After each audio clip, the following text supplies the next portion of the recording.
an undisclosed location high in the Hollywood Hills, it's time once again for the Long Shot.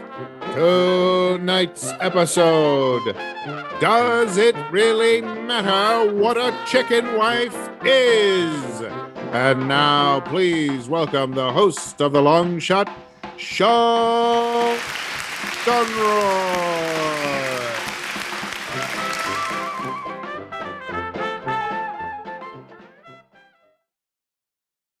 All right. Well, thank you so much.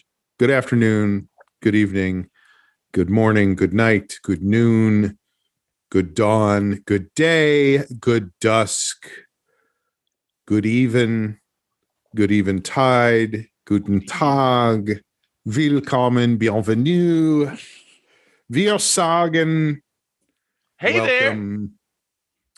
There. Good desk. Welcome to the Long Shot. It is a podcast. I am your host. I feel like, Aaron's thing is pew, pew, pew, but like it never shows up. Does it show up in the video? No, that's why I take screenshots and I'll sometimes post those on Instagram just so people know that. Because I was trying to figure that out the other day when I was looking at it. Yeah, and I was like, if you guys make a deal of it, I show it first. Yeah. Oh, okay. Oh, nice. So let's not talk about it. Aaron, you got to get your work out there as an independent artist. Is that an NFT, by the way? Can I buy that for $2? I'm your host. My name is Sean Conroy. With me today on the show, as always, the stogie smoking human victory cigar, Joe Wagner is here. In the immortal words of 50s nightclub comic Marty Allen, hello there. Immortal, absolutely immortal words. Well, they're classic. Whenever I hear those words, I think of Marty Allen. They're all through time. Yeah. Hello there. They put that in the spacecraft that they sent out with all the stuff from Earth on it, right? It was like that Beatles mostly album, just that, and a bunch of math problems. Yeah. A photo of Jack Benny doing the hand to his face. Oh, there's one spaceship that's all comedy bits. So it's just Jack Benny, the immortal words of Marty Allen. Hello, the 7 Dirty Words by George Carlin. Oh, classic. You're right. Richard Pryor live on the Sunset Strip. Change the game. And one of our episodes, 8 Crazy Nights by Adam Sandler. I was going to say we managed to get a podcast episode. One of our episodes, right? Colored pencils is in space. God damn it! By the way, I almost wasn't made fun of that for a second. Colored pencils. So Todd Levin just had his 50th birthday, and Todd was our guest on the Colored Pencils episode. Oh wow! And his wife sent out a thing.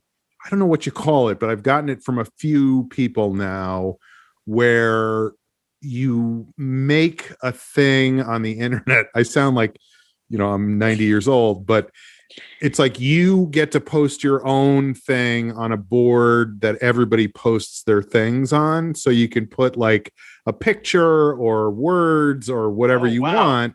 Like, and then the person gets to look at it and go, oh, there's a photo of me with this person who's celebrating my birthday, and on and on and on. Anyway, the one I did for Todd's birthday was I got a photo of some colored pencils, and I said, Todd, happy 50th birthday. We'll always have colored pencils. Amazing. And I don't even know if he would even understand. Yeah, he's like, okay. That. Yeah, right. Wow, Sean's starting to crack. Starting to crack during this pandemic. Have you guys talked to him lately? Because I don't know if he's on an art supply activity. Because of course, most people post pictures of themselves with the guest of honor. It's like, here's us doing stand-up together 20 years ago after a show or whatever. Right. And mine was just a stock photo of a bunch of had a watermark on it. Oh no, I get them free. From Pixabay, so you can download them for free. Oh yeah, I have all my sources. I would love if he was trying to. Today's episode sponsored by Pixabay. Sorry, go ahead, Joe. I was thinking, what if he looks at this, Sean, and he's like, did he get me colored pencils? Should I be awaiting colored pencils? Like, it's funny that you didn't. It's not like you got him colored pencils. It's just like, just hey, a photo of him. Hey, remember colored pencils. We'll always. You said we'll always have something like that. Yeah, it was something like this is what we'll always have. That it's honestly going to fuck him up. I know this happens to me. Like when somebody's like, "Hey, remember this inside joke?" and I'm like, "Sure don't." Yeah. There's that memory. There's that. Well, we've talked about that with this. We've talked about that with this podcast before, where like I don't remember week to week the shit we said. You know, I'm like, I don't get the reference. Yeah, you talked about it for 20 minutes on the show. Okay. Mean any- yeah. Here's the thing. I don't know if it's sadder or better, but I can't. Sadder. I can't. Okay, you're right. Better.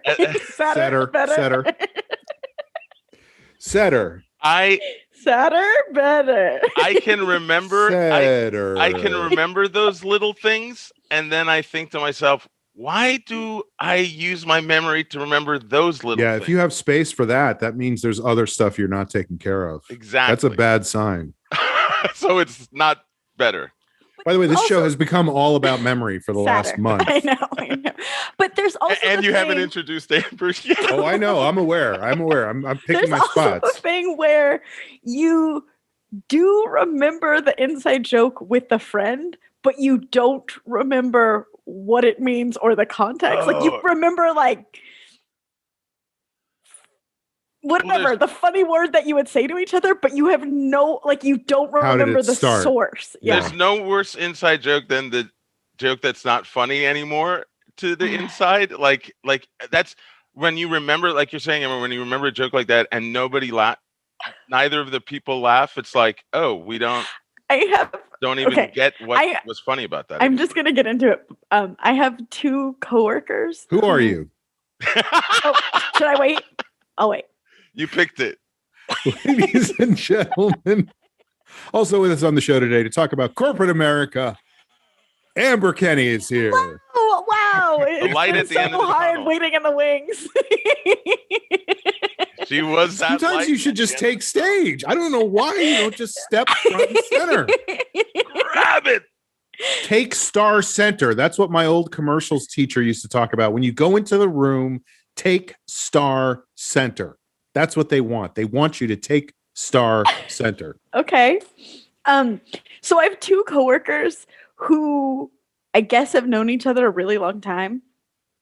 But on every card, everything that is to each other, they add this joke. I'm not even going to say it. I'm not going to dignify it.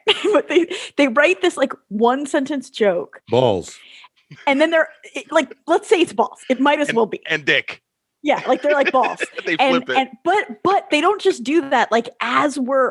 If we're in a group, they're like, oh, balls. That's actually a joke between the 2 of us. And it's like, yeah, no shit.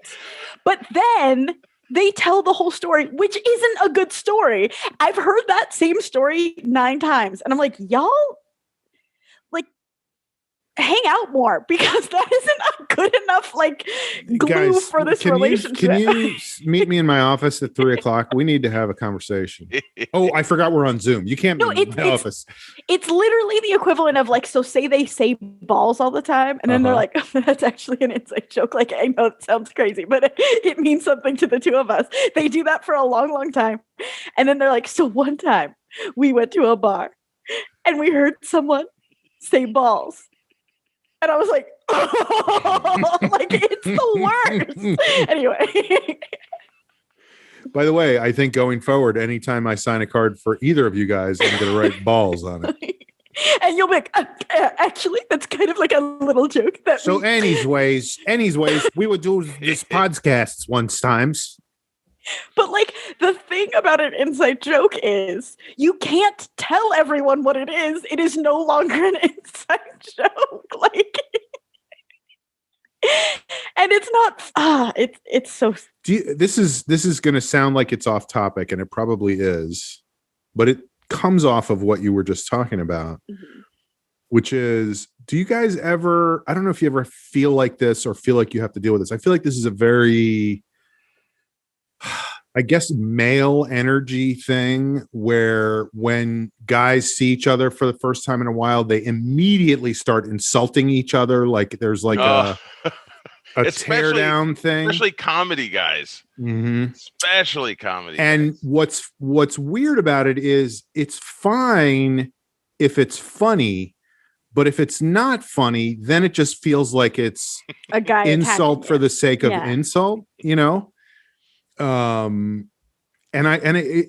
mean, I guess because I've been dealing with it my entire life, I'm always very conscious of it. And I do it too, but I like to think that there is humor in what I am saying sometimes. And I also don't do it all the time. It depends right. on my relationship with that And person. also if you're like inspired to, if there's something glaring that you're like, it's not what automatic. A funny hat. Yes, I have a funny joke about that funny hat. It's not just like, oh, I must say something bad about you. And one thing that made me really start thinking about that was doing ASCAT for 20 fucking years and walking into that green room every Saturday and Sunday night for 20 years. And the people who would or wouldn't, like what you're saying is exactly true. There are different levels to it. It's like the people who are going to say something no matter what, just to be a dick, the people that you have a relationship with who, and it's kind of fun. You like it. Yeah. The fact that you do have something weird going on that's worth commenting on, so it is funny, or the people who are really good at it and pick something. So, you know, one thing, and I would always classify these people. I'd be like, oh, this guy's here. He's going to say some bullshit and then be like, blah, blah, blah, blah, blah. And I was like, and every time I was like, yep, there it is, you know? Do you think that the people in the lower echelons witness the people in the upper echelons? And that's why they're like, oh, this is what we do, without understanding so it's like a learned behavior instead of a genetic behavior. Like, human beings say mean things to each other. Nature versus nurture. Yeah. Right. Well, yeah, I think there's probably something to that. And there's also something to, I mean, comedy is so much about status too. So it's like, can I say something that is going to make this person, and I'm not saying this about me, but can I say something about this person who's higher status than me to bring them down to my level? Or am I really just joking with this person that I like? And I think there is a noticeable difference between those things, you know? And I'm saying all that because you reminded me of that, talking about inside jokes. Are you going to make fun of me? No. What's that? You're too shiny. You're too shiny. Yeah. Let's all address the elephant in the room. My face is too shiny. I guess you took your face to the car wash today, huh? Thanks for oiling up, Amber. Great job. What do you have, a bowling ball washer in your bathroom that you stuck your face in? I sprayed a mist that's supposed to. You did? You missed it yourself? Yeah. Oh. I put on makeup today. I'm wearing pink eyeshadow. What the heck? But I was having fun. I had time.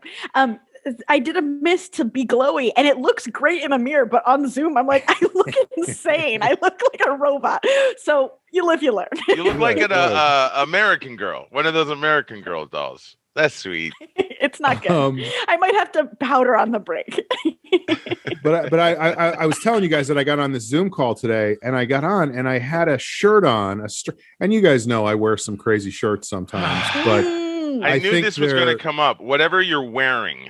I think you're exactly right, because I like the shirts I wear, and I know they're a little out there, but they're not. I don't feel like they're like, who the fuck would wear that? Like, I think there's, yeah. So I get on the Zoom and somebody goes, and this is, you know, this is where it gets weird. It's like somebody goes, hey, are you auditioning for The Music Man? And I was like, what? And I'm like, I would be like, go on, like, right. Yeah, it was like, I do like musicals. The shirt I had on was the shirt I had on was very colorful and had lots of stripes. And so then he was in this position of being like, well, no. I'm saying your shirt has a lot of stripes, And if they were all red and white, it would look like the shirt that the guy in the Music Man had on. So if it were different than it is. And by the way, this guy's zinger is getting funnier and funnier as he has to explain it. If you have to do like similes and so he was like, and he, you know, to his credit, he ultimately admitted, he was like, I guess you had to be inside my head in that moment to see the connections that I was making. But I guess that is kind of what I'm saying is like, was it worth it to do that? And there was no joke there. There was not anything there. He just was like attacking because he felt like he had to attack instead of picking a moment. You don't wear the costume for the musical at the audition. Like, it doesn't even make sense. I might have added the audition part myself. That could be me. That could be me misinterpreting his phraseology. You might wear something that hints at it so that the casting director understands that. That's always you're funny. not going to like wear like a pinstripe band leader. That's always funny when you go to a commercial audition for like a doctor and there's like a bunch of people in the waiting room and then two of them are wearing lab coats and you're like, damn it, why didn't I wear lab coats? Because it's expensive to have like every costume. LA might be the city with the most people who have lab coats in their trunks. Yeah. The trunks of their car. But anyway, I was reflecting on that sort of aggression of like feeling like you have to, because I feel like if he had said something that was funny, I would have been okay with it. But because it wasn't funny, I attacked him in return, and it was like confusing. It was confusing, and I made it clear that I was confused, and it just made him ultimately look stupid in front of everybody on the call, and he had to explain himself. You know, and he probably was trying to make a joke to make a connection on some level, even if it's subconscious. Probably, yeah, and he did the exact opposite. You know, like that's sad. But I guess it's like my thing about that is like pick your spots. You know what I mean? Totally. Like it's fine. There's a reason that snipers take one shot at a time.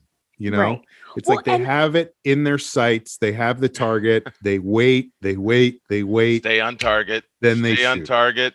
As opposed to like. And I don't know if this is healthy, but I'm like, I pick on people that I love.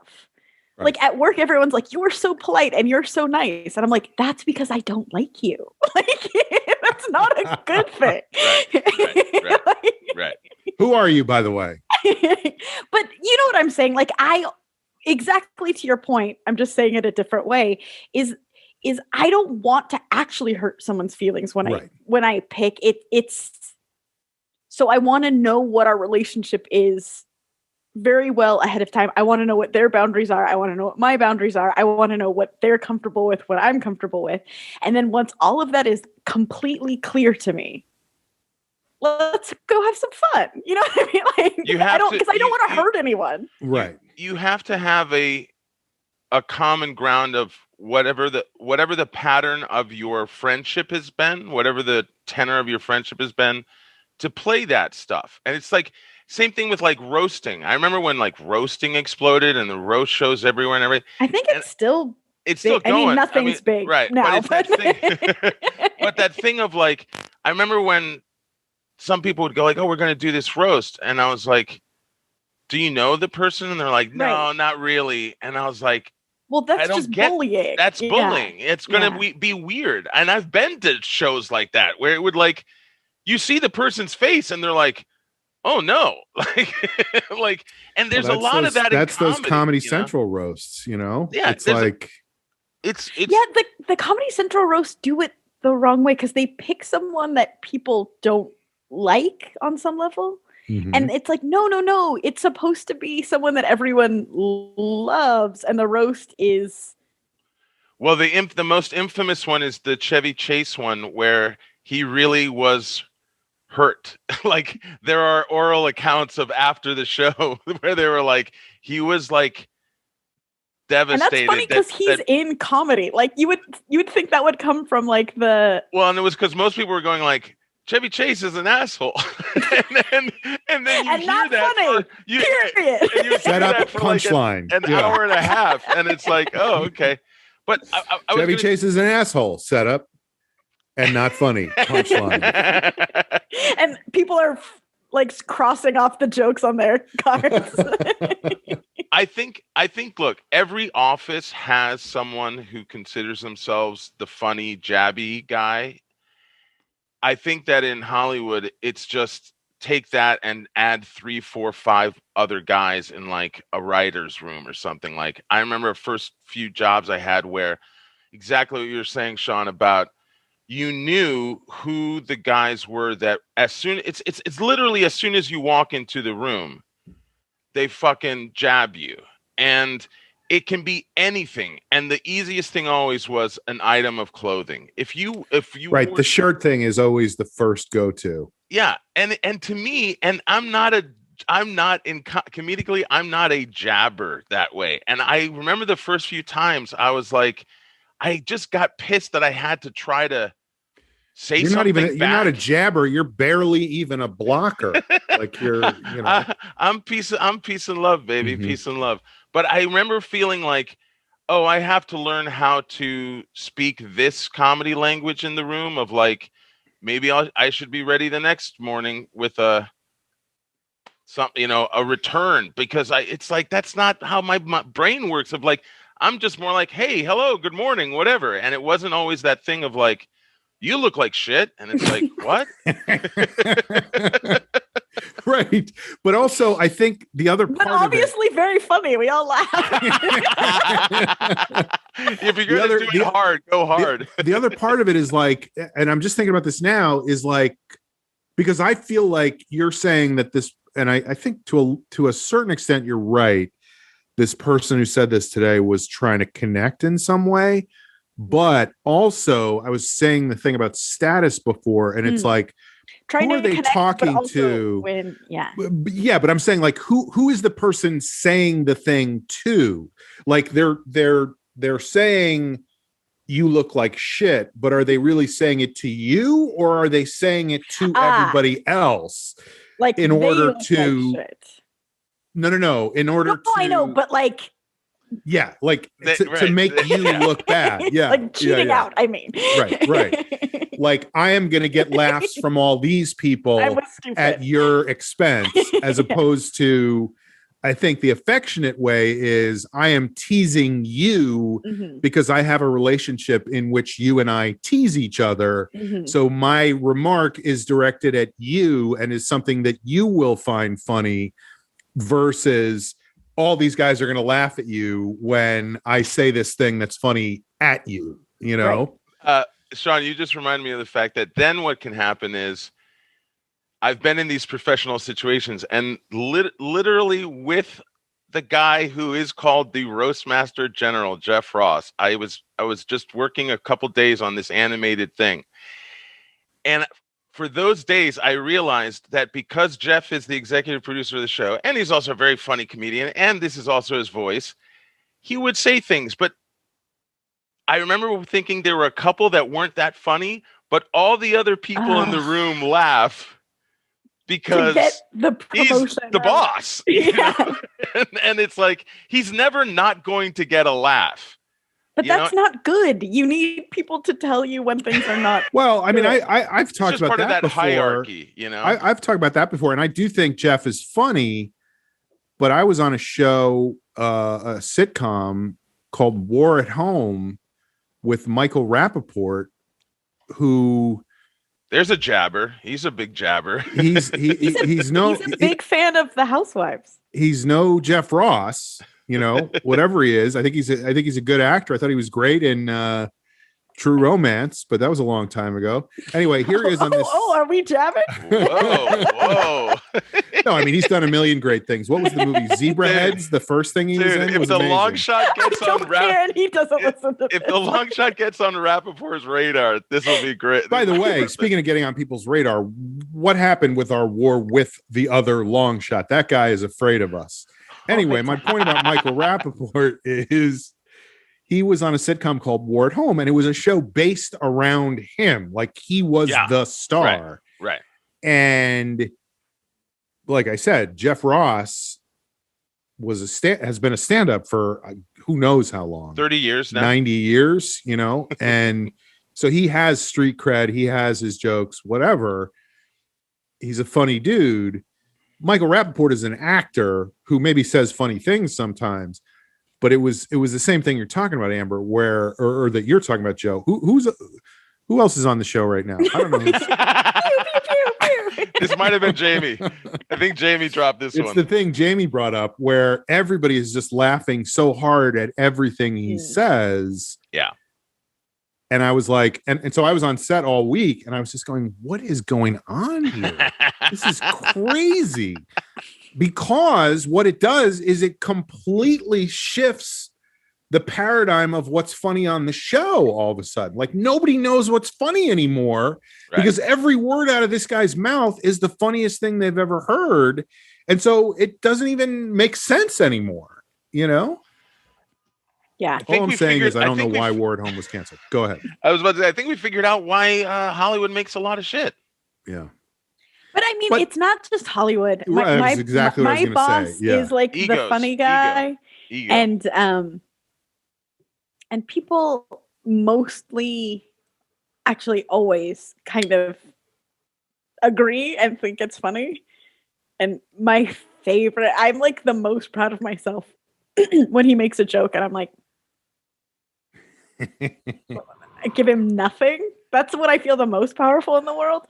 But it's also difficult to what you're saying. Like it's easier to just chuckle a little bit and then we could move on, you know, and no one's uncomfortable. I fucked up at a job with exactly shocker this thing. I messed up. Thank you. Right on the button. What do you think of my shirt? I like it. Thank you. You look like shit. Good one. We're in the writers area. It was cubicles, wasn't a room. And the executive producer of the show comes by. It's not to brag. It's kind of like the second meeting. Like we've all been hired. We're there. We've been there about a week. We've settled in, and he comes by to talk. It's towards the end of the day. He's going to hang with the writers, and he starts telling stories. And I'm with him for about the first 5 minutes, but then I realize I don't really like the way this guy tells his stories. Like he seems a little full of himself. Oh, no. And so I end up about 20 minutes in zoning. I still had my laptop up on my lap, like with no one could see the screen. So you took laptop literally at that job. I had it on my lap, not the top of your lap. Anyone. Mm-hmm. And I was not cardboard, by the way, not a cardboard one. I was going to ask, but then I was like, no one will remember. No. What does that mean? So thank you, Aaron. So balls. I start colored pencils. I just start tweeting for the last 30 minutes that this guy is telling his like, hey, what kind of tweets? Like my Hollywood story. My boss sucks at telling stories. No. I mean, I was just tweeting jokes. I wasn't railing on anybody, but later that what kind of jokes though? Not jabs, because you're not a jab guy. Yeah, not a jabber. No. It's let's get a taste. You know what? I'll look them up in my archives. So just a little taste. Little taste. Later that day, my friend who was a director on the show who had helped me get the interview in a very nice diplomatic way said like, hey, when the boss comes out, you can't tweet. You gotta make like you're listening to the stories like the other guys and laughing. Because I noticed you weren't laughing as much as the other guys. And I just was like, I felt so naive to be like, oh yeah, why didn't I think of that? But it's because, well, you were naive. I mean, that is a, you know, but also too, because comedically, you don't want to feel like you're fake laughing. You don't want to force a laugh. You don't want to push that kind of reaction. It's supposed to be a genuine thing, you know? Actively listen. You don't have to fake anything. You can actively listen. That's where I fucked up. But that's where I fucked up because I didn't even realize that I should have just done that. I picture you like when you said zoning out before you said you were Drooling? I think just like straight up nothing behind the eyes. But you know, it's that thing where we all of a sudden see a POV shot from Joe's eyes of the boss like going into blurry focus, and then there's like his sound fades out, and you just hear like unicorns. the Aaron's Bitmoji pew pew pew.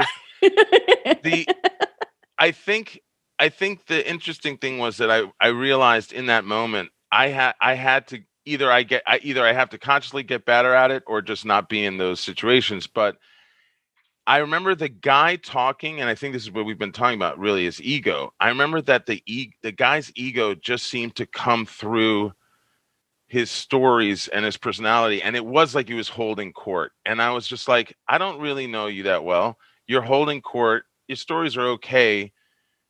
They all seem to be about you. He wasn't letting anybody else talk. And that was enough for me to be like, oh, well, I'll just, try to make it seem like I'm listening. And I didn't do a good job. And I remember thinking, I got to remember that if that happens again, like it was not good. I mean, I think there is noticeable. There is a trade-off between comedic integrity and employment. No, I know it was the reality of the work hierarchy. Yeah, I was unprofessional at that moment. Mm-hmm. And at the risk of saying something controversial, here we go. People in power tend to have gotten there because they have somewhat of an ego. Like, it's not something I love about the world. I am actively struggling with it in my life currently.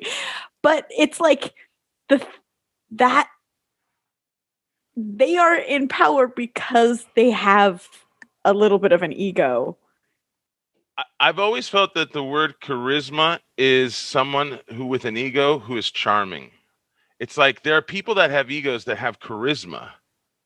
And that to me is what can get you past that sense of like, oh, I think you're wrong about the word charisma, but yes. Yeah, I know.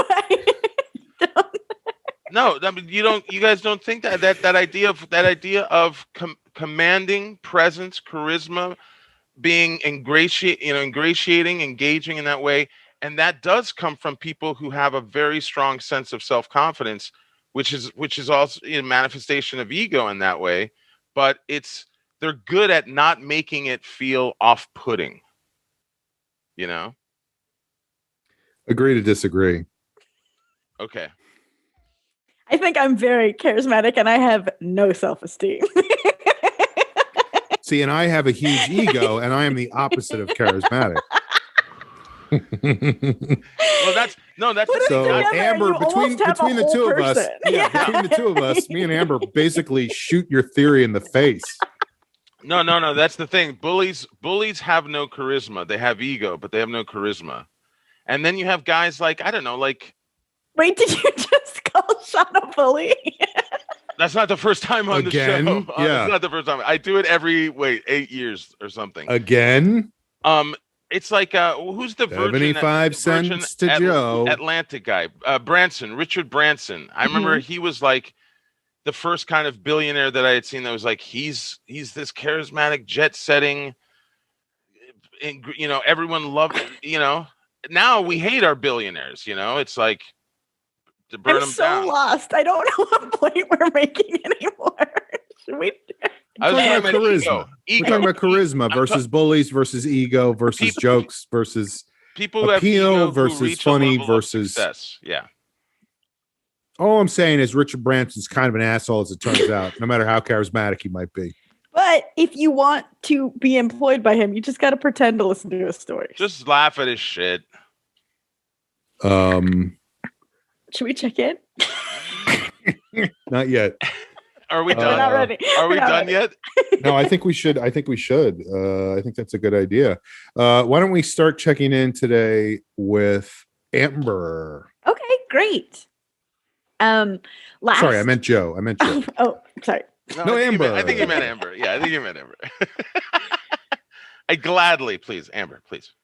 So last Sunday, I had tickets to a virtual drag pageant on my computer.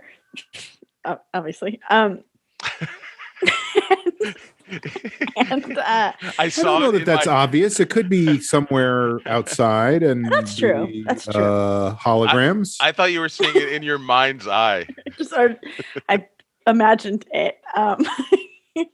But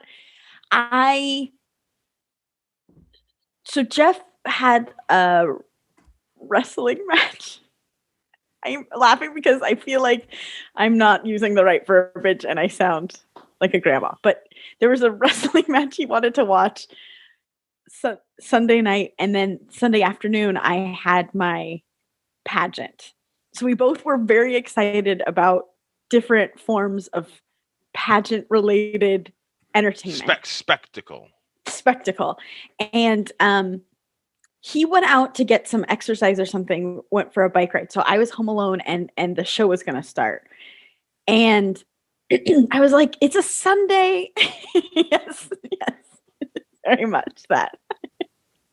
There were these two robbers. And I just tortured their asses like a psychopath. I'll tell you, I feel like that kid had charisma. Please. Which means he had an ego and he was a bully. LoShoPo Photoshoppers, feel free to take Amber's smiling face and put it on the poster. So, I was home alone and it was a Sunday. I had to work the next day. So I was like, I don't want to just sit at home and watch this drag show stone cold sober. But I also don't really feel like drinking. And I haven't gotten high in a really long time. I think I've talked about it on this podcast. I ate like you and me both, brother. half of one gummy years ago, and it hit you hard. I had like a panic attack for 4 days. Like it was no fun. So but I have remnants of that former life in this house. And so I was like, I mean, I'm home. Like, what's the worst that could happen? So I found my tin of gummies.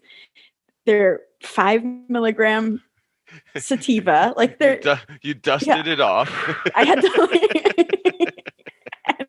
And, so I was like, yeah, I'll eat one. I think that's perfect to be like a little bit high to watch a virtual drag show. Like, hell's yeah. Yes. 5 milligrams means that's what, 5,000ths of a kilogram? Is that right? Yes. Nice shirt, asshole. By the way, Sean is so high right now. It's true. He's flying. Totally true. So before I ate the gummy, I'm telling the story out of order. I'm like your former boss, Joe. I'm so sorry. You could zone out anytime. And, by the way, I just checked Twitter. Joe has tweeted 4 times in the last 4 minutes. Anything good? Sadder. So the email from the virtual event hosting site was like, it's easy to stream it onto your TV. And it like had a link with instructions. And I was like, great. I even like looked at them and I was like, this seems to make a lot of sense to me. And then I ate the gummy and then I was like, okay, now let's do some tech. Oh no. No. It's the timing of it. I was legitimately near tears because I felt so stupid. Like I was just like pounding on my keyboard and hitting buttons on the TV. And I was texting Jeff, like, what do I do? And he was trying to give me instructions. And it was so tragic. I ended up saying screw it. And I took my laptop and I went into bed under the covers and watched it there a little bit high. And it was perfect. And it was a great show. It was really, really good. I'm glad. But just the... How long was a virtual show like that? Was it like an hour? Or it was like 2 hours, I want to say. Yeah. You have no idea.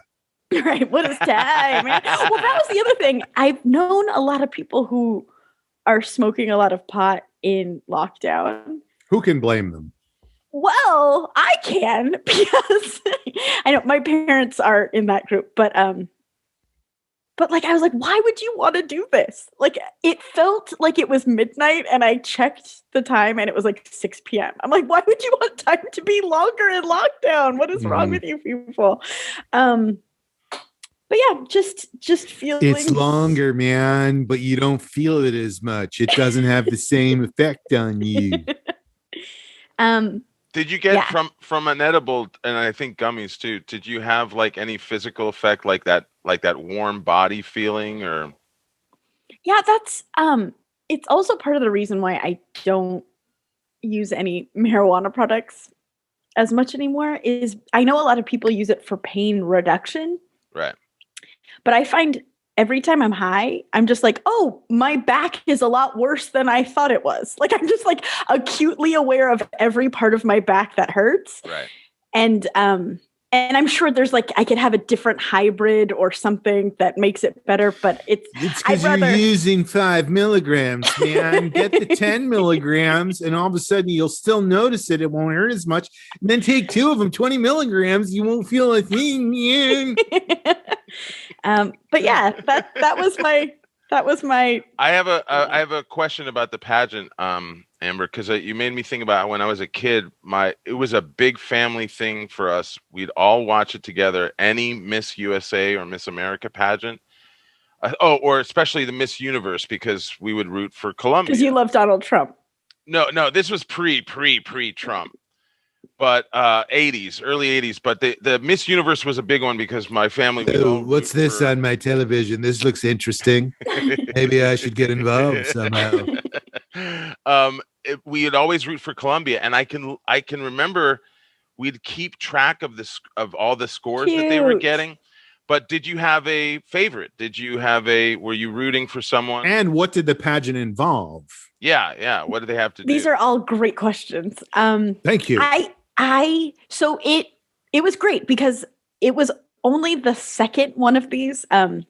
Alaska Thunderfuck 3000 was the host, and she. Oh, this looks interesting. Oh, no, it doesn't. Sean's former stage name in early New York stand-up. You guys are laughing, but she's one of the most famous drag queens. No, I know. I think have heard the name. It's hard to forget. And she's incredible. Yeah, me too. I really like her, and I think the first time it's like a fun where it's making fun of pageants, but it also is a good pageant, because I think it's called Drag Queen of the Year Competition Pageant Contest Competition or something like that. Right. It has like the Long Shot podcast. It's a podcast. Right. And so they had one in 2019 at the Maltabon Theater. And then they had one planned for 2020. We all know how that went. And so they decided to make one in 2021 virtual. And so this was an experiment for everyone.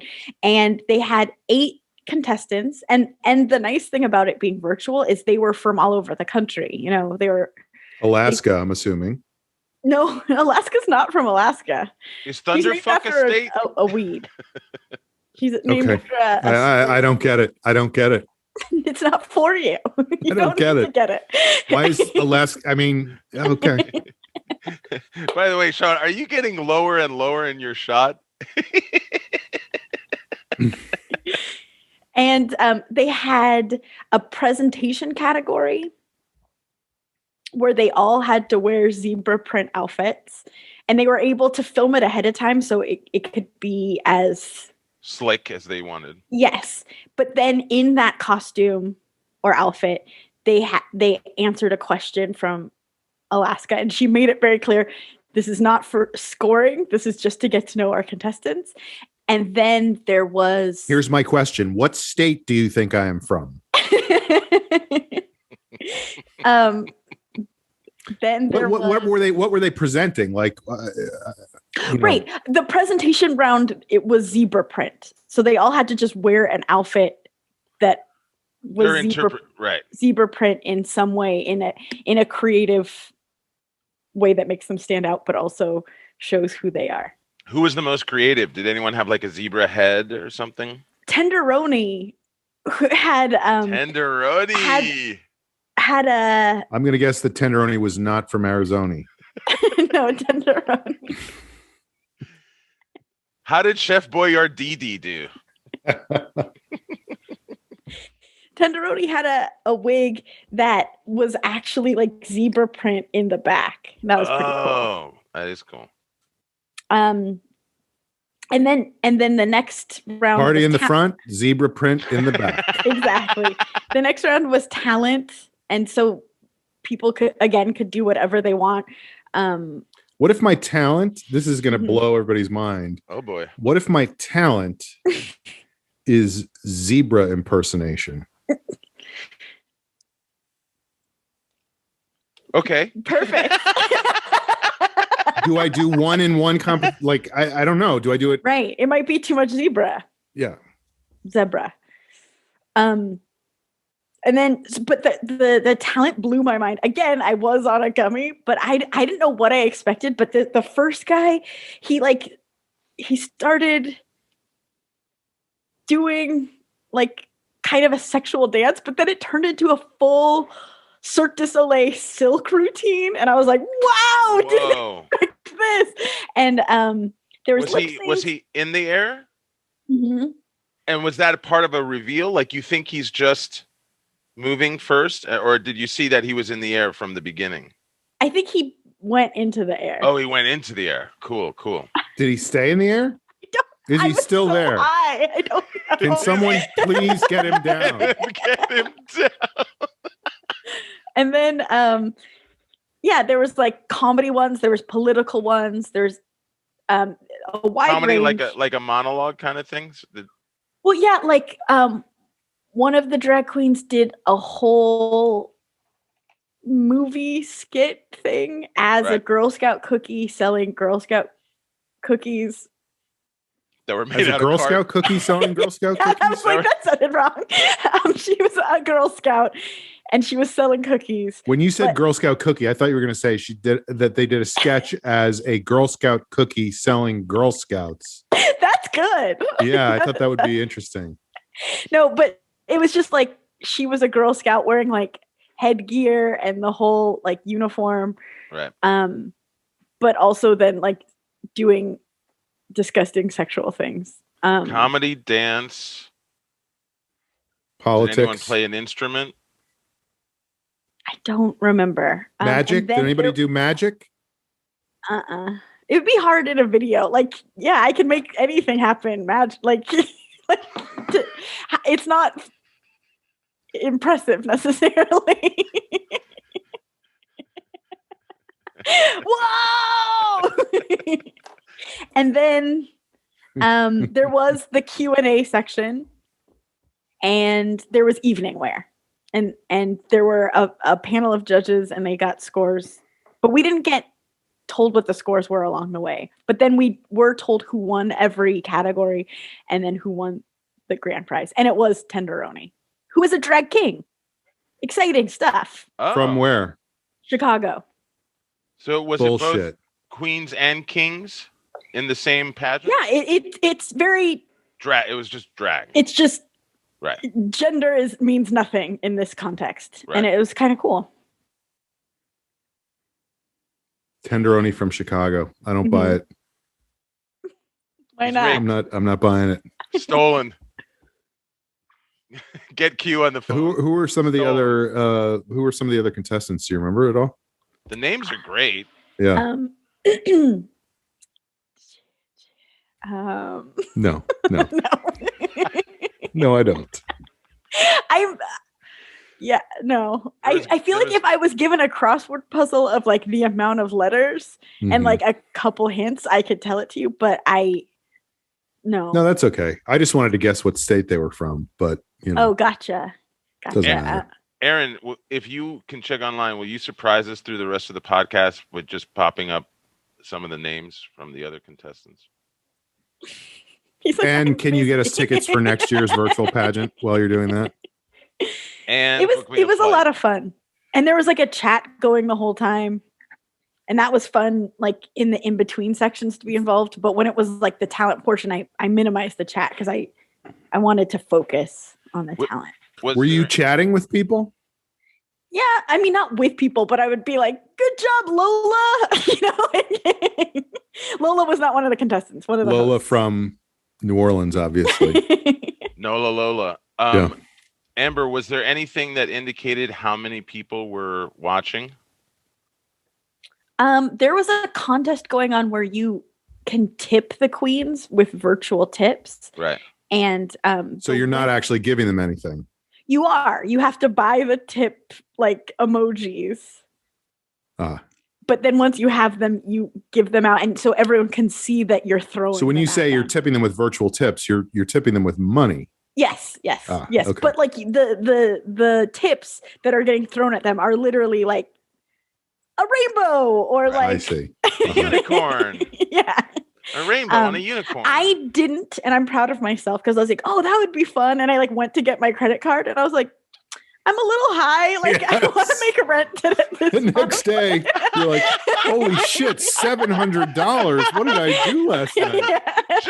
Jeff is like, "We have to talk about your drug problem." That is a thing. Absolutely. So I oh, she's so great. Oh my god. Yeah.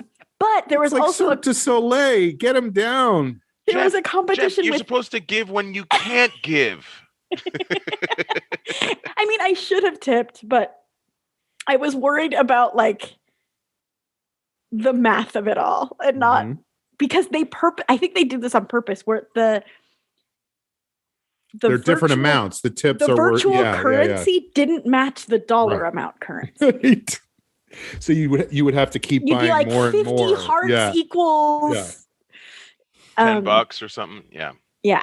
And that's good business. But there was that's why dollars are not worth $1. Right. There was a competition within the competition where I'll give you my heart for free. The top tipper would win a virtual lunch date with Alaska. So by the end of the show, there was like you could see them. They were like the top tippers were like, there was two of them that were really going at it. And it was like, and then people in the chat were like, "We get it. You have money." Where would they have lunch? Zoom. Not Alaska. Oh God, you're obsessed with this. Or yes, Alaska. I'm not sure. I don't know. But yeah, it was a lot of fun. And then we made nachos and Jeff watched his wrestling and I was like, I made the nachos and they were really good. And I made some margaritas and then I was like, I'll get my plate of nachos and watch the wrestling with you in the living room. You're also a wrestling fan. Yeah. I was too high. I was like, this is a lot. It's very aggressive. I'm going to go sit in a dark room and look at nice pictures. So I was like, sorry, you have to do this by yourself. Because edibles also take a long time. Lucy Stool was one of the queens. Yes. Oh, that is a good one. Lucy Stool is a bearded Thank you, queen. Aaron. Lucy Stool. Love it. From Ohio, I bet. I think she's also from Chicago. Bullshit. Why? What is this? What is happening? I don't follow. I don't know. I love saying things definitively for no reason. Chicago? Bullshit. Not from Chicago. Ohio, I think, is more likely. I also have another mini checking in. Go for it. It doesn't have to be mini. It could be grande. Oh, yeah. Maureen San Diego. Maureen San Diego is... from France. I think also from Chicago. There's a lot of Chicago represented. Maureen San Diego was... absolute bullshit. Is biologically female, but a drag queen. Ah, okay. This is what I mean of like, there's no rules. But there were drag kings and drag queens competing against each other. Yeah. Right. Yeah. I love drag kings. Where in the world is Maureen San Diego? I think Chicago. Wrong. Do it, Rockapella. Tito Soto was the one who did the like Cirque du Soleil stuff. There was an amazing dancer. Well, there's a bunch of amazing dancers. Do they? So Amber, they don't all go for the like crazy name. Like I always thought that was like the main starting off point. Like you just got to have like a killer name. But like, I mean, Tito Soto is a fine name, but it's no Alaska Thunderfuck, you know? Yeah. You know who really San sucked was Diego. Bill Johnson. It's the gamut. Right. Lucy Stool is my favorite. Cassandra I think. Complex. Cassandra Complex. That's good. But Lucy Stool, I think. I like that. What was the last one you just said? Bill Johnson. Tito Dixie Soto. Sherwood might have been the really amazing dancer.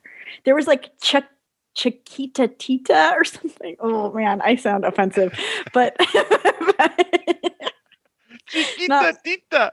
not loving that. But that is Andrew. Yeah. Aaron. Oh God, what's happening to me? And that was the day Amber had a meltdown on the show. By the way, they say drugs don't, they don't help this is with this is your brain on drugs. Yeah. What's the mini? Yeah, see, I'm not Chiquitita. See, I wasn't far. She was very sexy. Mini checking in. Oh, I don't even know if this is worth it, but I'm still going to tell you. It's worth it. So a few days ago, it's not when we were like going to bed or something, I casually said like, "Oh, Jeff, you're just waiting for your chicken wife to get to bed." I said chicken wife.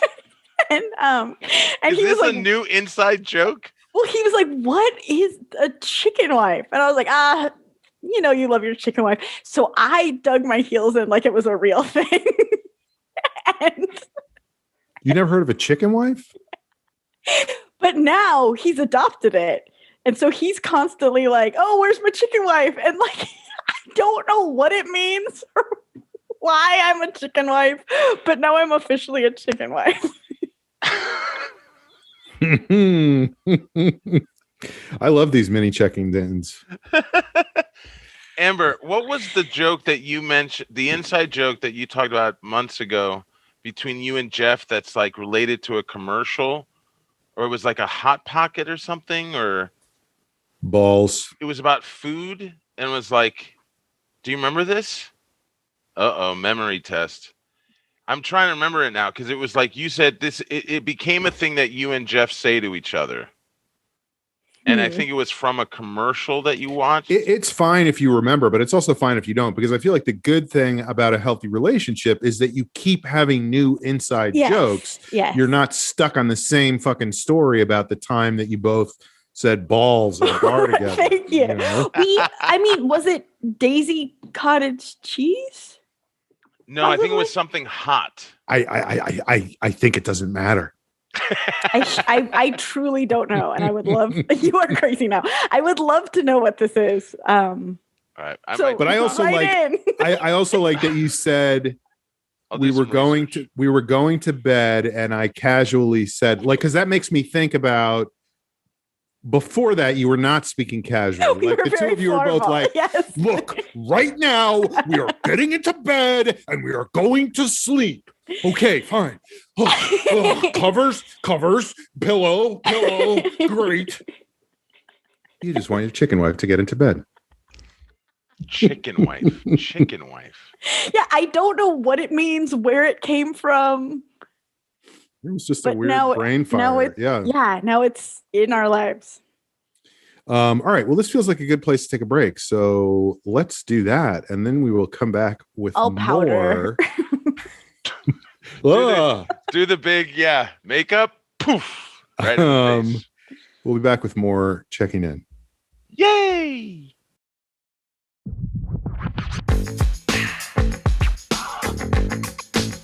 Hey everybody, it's Sean. I hope you guys are having a great day. I hope you're enjoying the show as much as we enjoy doing it, or at least half as much. If you are enjoying it half as much as we enjoy doing it, then we enjoy doing it twice as much as you are enjoying it. If you could go to iTunes, rate, review, and subscribe, that would be great. Follow at Long Shot Podcast on Twitter. And find us on Instagram, which off the top of my head, I don't remember right now, but we're on there. Social media director Amber Kenny is doing a great job of reviving our social media. So follow us in all the places. And please enjoy the rest of the show. Now back to it. We're back. You're listening to The Long Shot. It is a podcast mostly about where various people are from. And it's generally not Alaska. And anything might be wrong or right. Correct. Disagree. Setter. All right. Joe, checking in. What's going on, Joe? Well, if anyone's been following the show, there's only about 3 things that go on in my life right now. Connection with my family. I'm writing a script with an old friend, Matt. You guys don't know him, but you've heard his name. And my general mental health. So I'll start with family. I know, Sean, it's not about my aunt this time. It's about my mom. Jumping over to my mom. Who is or is not related to your aunt? I believe she is. We've never done a DNA test. I mean, you could have an aunt that's not related to your mom. Right. Yes. Right. This one is, though. They are thick as thieves. They live together. Just outside sisters out of Phoenix. Sisters. Yeah. And to remind anyone, my mom got terminated from her job on her birthday, which was January 11th, and she was told that she would receive a check for her last month of work, which was January. This already sounds bad. Was told is not great. Yeah. So she sends in her invoice timely, promptly. She should have gotten a check in the second week of February, and this past week, she had still not received this final check. And we had been talking about it. She had sent a couple emails to the person who had taken over this supervisory job of this woman who had retired. So there was transition. I was like, oh, those are those giant bureaucratic cracks. Where there just could be a hole. Yeah. Right. And so I told my mom eventually, because she had sent a couple emails to this guy. He had sent a couple emails. To her or to somebody else? To somebody else, and was not getting as far response. As she knows. Right. As far as she knows, was not getting any response. As far as she knows. From the guy. He was saying, I'm not getting any response. Say that after every sentence. As far as you know. Your Honor. And I eventually said to her, I was like, Mom, give me the email addresses of the three top people, the person who issues the check, the person who runs the foundation that you worked for, and the guy that you've been emailing. Mom, sorry, Sean, go ahead. I'm not a jabber, but I will throw the occasional right cross. I'm ready to. I felt like in a son-like responsibility. Like I was like, I need to step in. And so, excuse me, I believe my mom is owed a paycheck by you, and we need to settle this. We're talking about my mother here, sir. You could put the baseball bat down, please. I had to write. Oh yeah, sorry. I like that it didn't occur. I wrote an email where I was trying to be forceful, which again is not something like that I tap into often. And was there a lot of emojis in the email? Because that's not forceful. Pew, pew, pew, pew. The red face guy with the censored. Yeah. The first draft, I only wrote 2 drafts. I only took out one thing, but the first one I had literally written, "This is unacceptable," and had bolded it. And don't tell me you changed it to "this is acceptable." I flipped. I did a total 180. Mom, come on, give him a break, Mom. I can't believe I wrote "this is unacceptable." I meant to say "this is acceptable." Great work. I reread it before I sent it because I sent it to my mom first. I said, "Here's what I'm saying," and it was very short, but I did end with saying, "My mom just turned 82. We're in the middle of a pandemic, and this money is very sorely needed. And I would ask that you please be mindful of that and return and respond as soon as possible."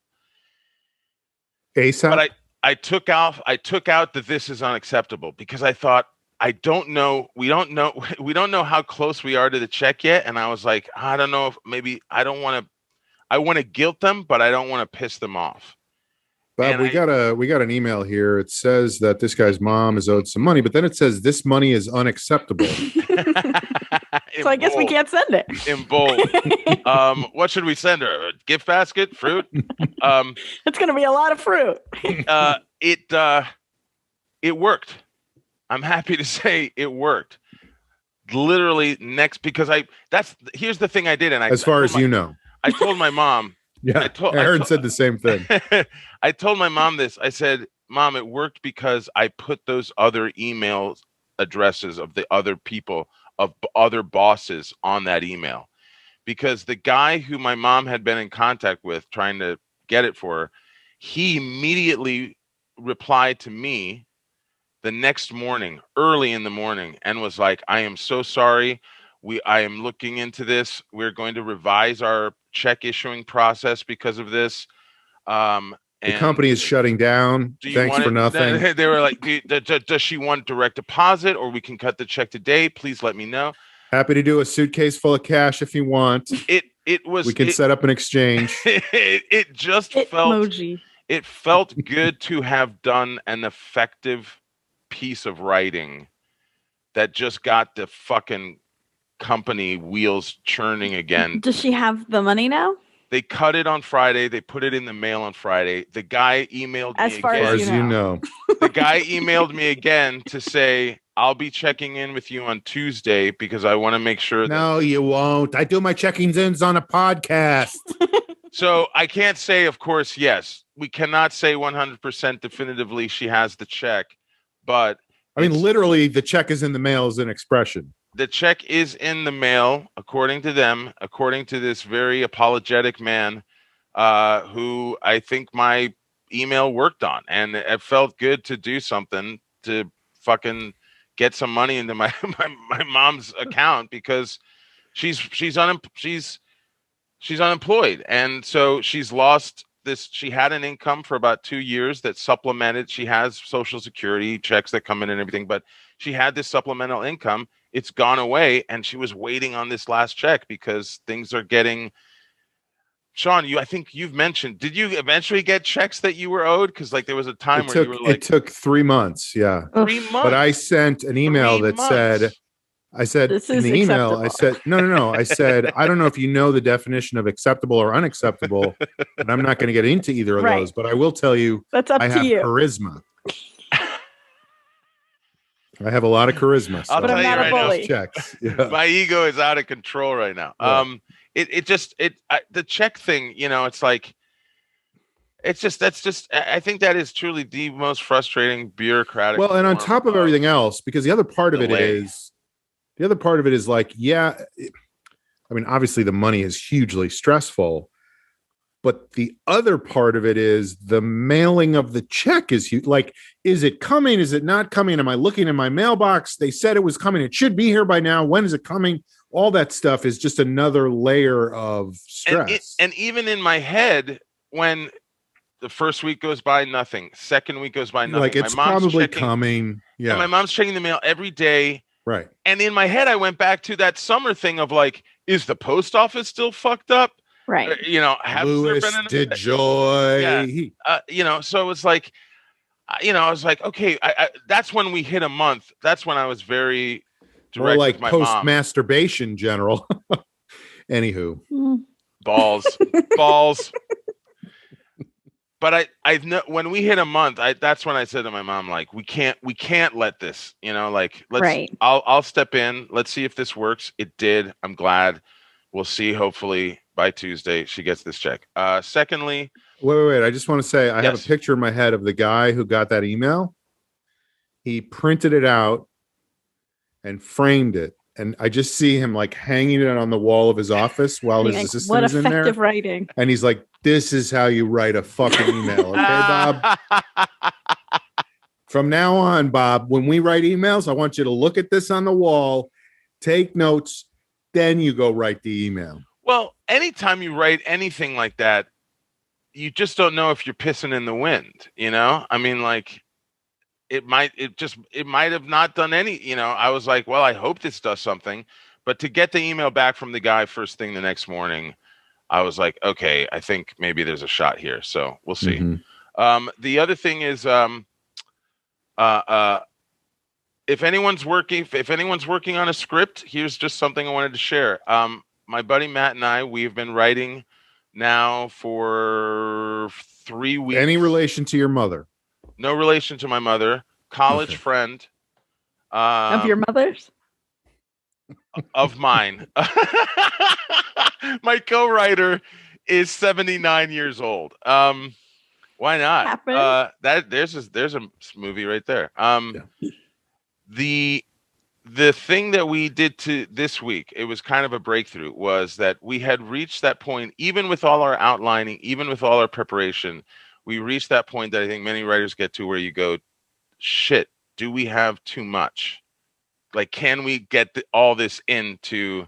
But don't you think editing is easier than, like, cutting things out is easier than like, oh shit, we don't have a story here? No, agreed. Let me tell you something, Joe. This might be too good. You got to dumb it down. Amber, I love editing, and I'm very good about that. I've never had that too intense attachment, and they say, you got to kill your babies, all that shit. But I'm good with that. Darlings, not babies. Babies is darlings. Too evocative. Sorry, you're right. Yeah. Dead baby. Remember when dead baby jokes were popular in like the late 70s, early 80s? Anyway, a lot of babies got woke since then. You're not allowed to do dead baby jokes anymore. No, the babies didn't get woke. We did. Thank God the babies didn't. Who woke up the babies? Sean, the babies are dead. They're dead. They're true. They don't wake up. Yeah. That's a whole funny thing about them. Aaron, could you repost this episode on as many mommy blogs as you can find? So they're gonna love the stuff about Alaska. It was dear rest of the mommy blog. I listened to the Long Shot podcast. This is acceptable. No, wait, nope.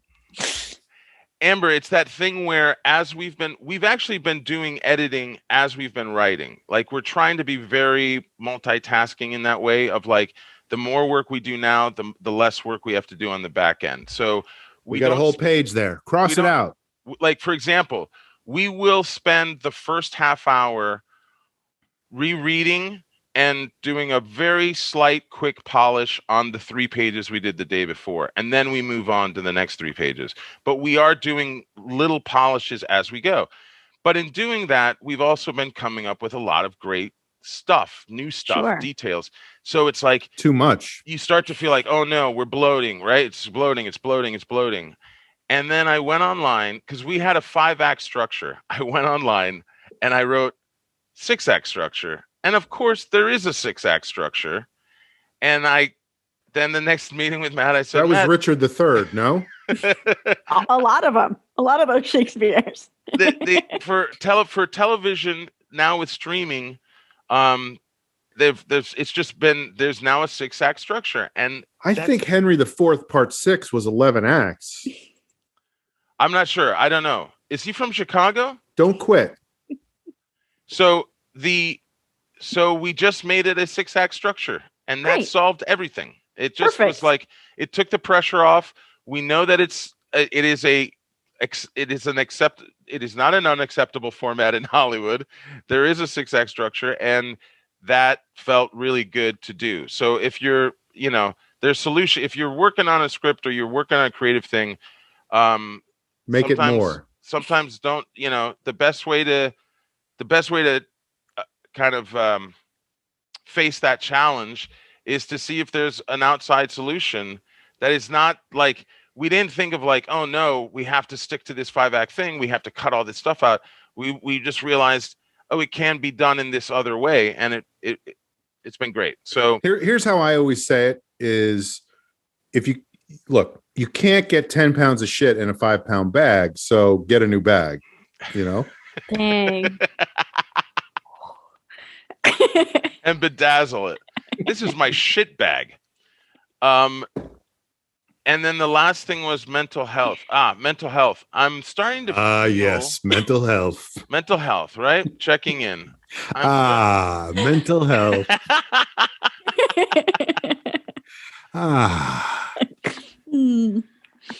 I just picture you with like a mug in front of you.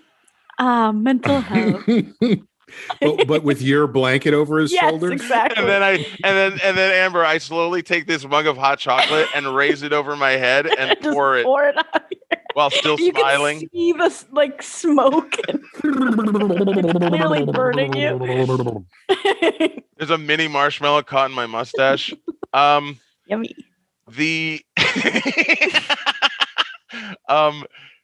The mental health thing, I'm just going to wrap up by saying, I don't know how you guys are starting the process already, but we've talked about this from last week. It's like trying to prepare myself, trying to just be ready or start thinking about it, at least, of the preparation for returning to society. It does feel like change is on the horizon. Start thinking about the preparation. So you're saying prepare for the preparation. I'm saying prepare for the preparation. I haven't even gotten to the preparation yet, but in my mind, know that it's coming because we've talked about this. It's not like things are 100% A-okay again. It's going to be a different world. And I know, and I've talked about it on the show, that I took a lot of the precautionary mentality and it became a very intensely fear-based thing.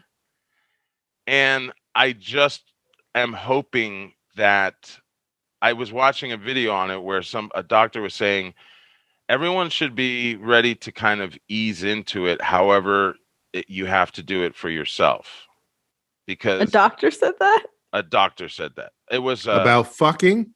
No, about re-entering whatever the social society is going to be. I mean, it was like they were basically it's not jumping into a pool. It's right. It's like just that reminder of like you might, if you need to take it slow, take it slow. But obviously, still acknowledging the fact that once people are vaccinated, once I'm vaccinated, I don't want to find myself stuck because I know I'm very good at one thing I do know about me is that editing.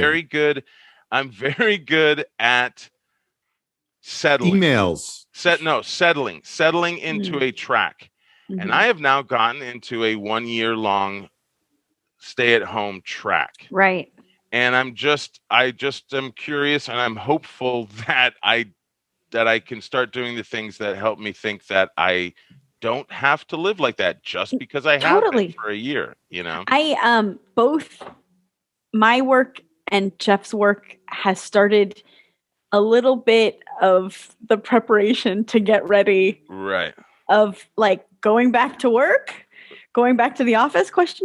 And I am not ready. And I made that clear in a very well-worded email and a conversation with my boss of like, I don't want to go back. Hey, look at this. We got another email from Kenny. I think she's been reading Wagner's emails and modeling them after that. But again, I don't know if that's eventually, I don't know if that's a good thing or a bad thing for me, but I'm not ready. It feels too soon. Well, and like I mentioned, I haven't seen anything in the news as far as Los Angeles about any of whatever the tier for reopening that live theater venues would be like.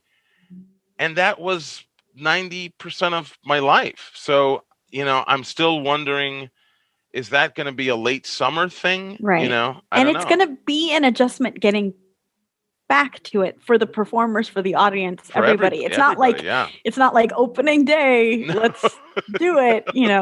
Opening night. Anyway, I saw a thing today. Well, I saw a couple of things. One thing was Anthony Fauci saying there is going to be, or not there is going to be, but just to beware of a mental health pandemic after this is over. 100%. That there's going to be a lot of people who are going to have difficulty adjusting, and I think that's something to be concerned about for everybody. It's cool that the someone that high up in power is at even acknowledged. Well, that guy's a fucking liar. He said we shouldn't wear masks, then he said we should. So maybe now he's saying, there's going to be a mental health pandemic, and then he's going to say, who cares about mental health? Who knows? But yeah, I mean, I do think that's a thing that people are very aware of, because you're right, Joe. It is. Some people have not given a shit about any of this, and some people have really freaked out about it. In fact, this was the other thing I was going to say is there's an article I think it's in Slate right now, or on Slate, wherever you find Slate. Around Slate. It's near Chicago. Slate. Chiquitita. And about how people are taking the wrong message from what Biden is saying. Everybody is taking the wrong message. In other words, there are people who have worked so hard, and let's put Joe in that camp. People have worked so hard to be so careful and have done 90% of what they should have done to be careful, and are now desperately straining to do that last 10% to be safe. And those people are okay. They're going to be okay. Like, they're okay for the most part. Versus the people who have not given a shit the entire time and are now like, Biden said it's done, it's over, and so both of those camps there are things that people can do now that are safer than they were before. There are ways to mitigate it's risk. Somewhere in the middle of both of those thought camps. I just think that's an interesting thing about human nature, that it's all or nothing, baby. Yeah, like people are either one extreme or the other. There are so few. I mean, who knows? What the fuck do I know? But I feel like, at least from my experience, people are generally one way or the other.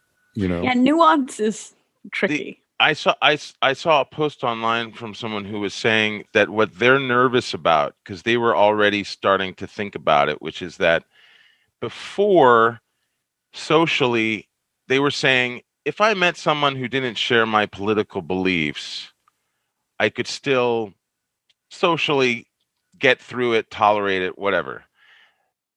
They were saying now, the divide. I'm gonna want to know if they did wear masks. Yeah, and they was like, and it's like, and he was saying basically, after this is all over, you're saying after this is all over, and basically saying, if I know that you didn't do the very least for this public health service of others, then how will I even will that coarsen people in that way? I don't know. I mean, it's going to be.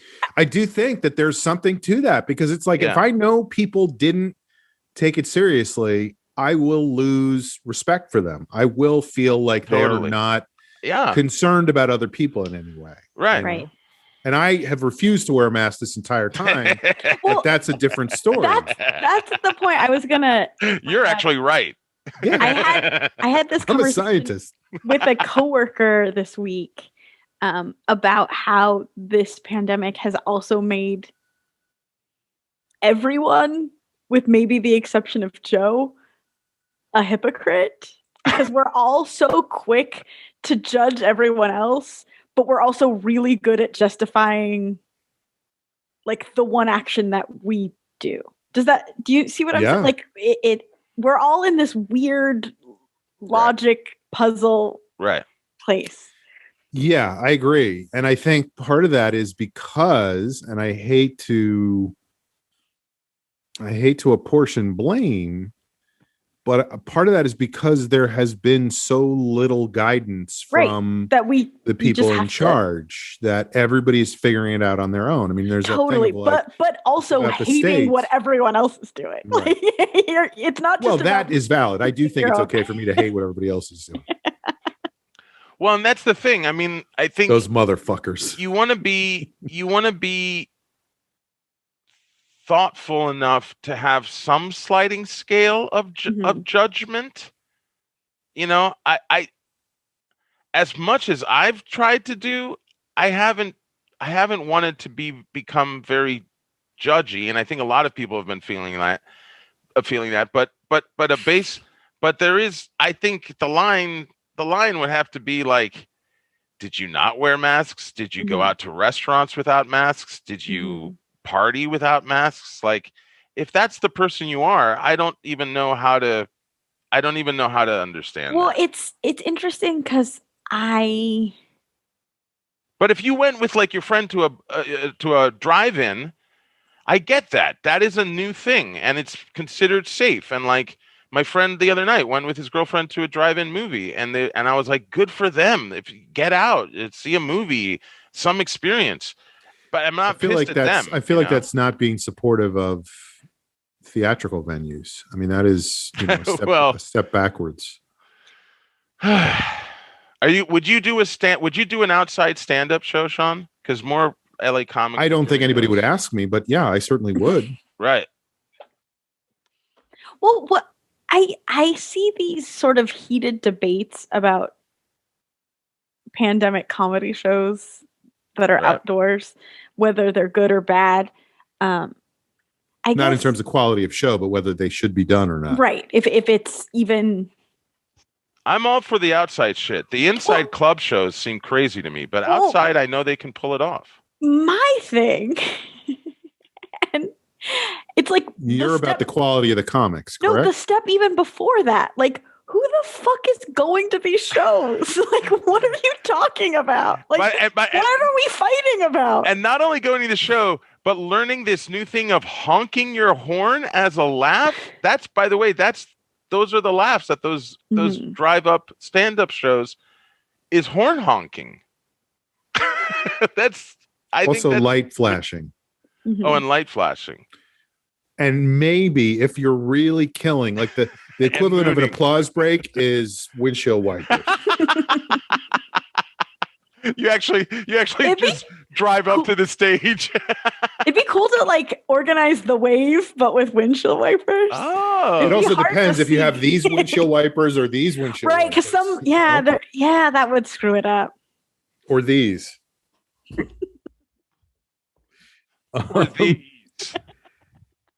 No, I mean, I think it's going to be a weird thing. Like, I had a long conversation the other night with my best friend from high school, who I sadly have not done a good job of keeping in touch with for the last 35 years or whatever. And that's just because both of our lives went in different directions, and that happens sometimes. Right. Yes. But we were very close when we were in high school, and maybe bumped into each other, whatever. We had a long conversation the other night, and it was, we got to a point in the conversation where the conversation was ending, but it was the kind of thing where it was like, well, I could tell that he wanted to do this, and I definitely wanted to do it too, but it wasn't a direct conversation we could have about getting together before I go back to California.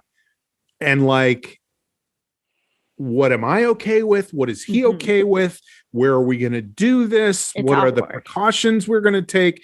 And we eventually, but it just took a lot of, it was like diplomatic negotiations getting to a point of agreement, of like, maybe we could do this. Yes, I'm okay with that. I'm okay with that too. Let's. You also don't want to be the one that first introduces something that might scare the other person off. I thought we could take our shirts off and get in the sauna together. What about that? No, I'm not okay with that. Yeah. By the way, I have a slight cough. Yeah. I don't know what it's a symptom of, but it's definitely something. Yeah, I have had friends who exactly what you're saying. Like, I don't want to get into it and I don't feel like lecturing, but have been like, they've said the exact words, when you feel comfortable, let's go grab a drink. And it's just like, it's gonna be a long time, Bubba. Like, I mean, here's the thing. Think about all the times that you bailed on having a drink with someone before a freaking right. Now we've got good reason. Well, and also you were talking about your back, so I don't know when you're going to feel comfortable. You know,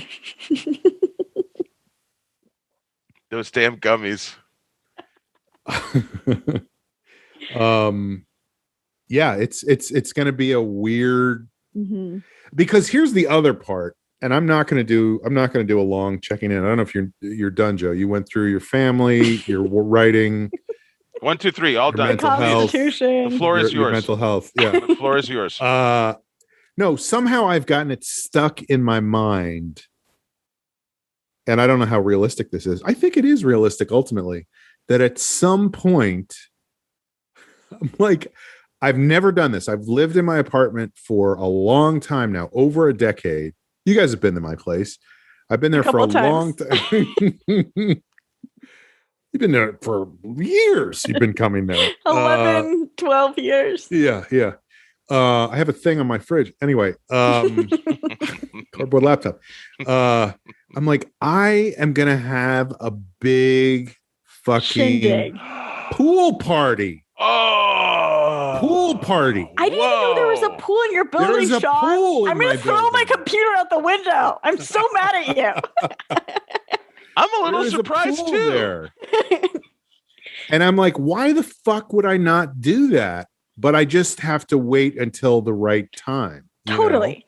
I think that's that's become an obsession in my head. I wake up and I'm like, that's going to be really fun. Pool party. You know? Dude, I think that is so normal. Like, all of my fantasies are about like the different dinner parties I could host at my new apartment, or like, wait, I didn't know you have dinner in your apartment. but like, or like the different occasions, like, oh, maybe we could even have like an Oscar viewing party, or like, Yeah, I don't know.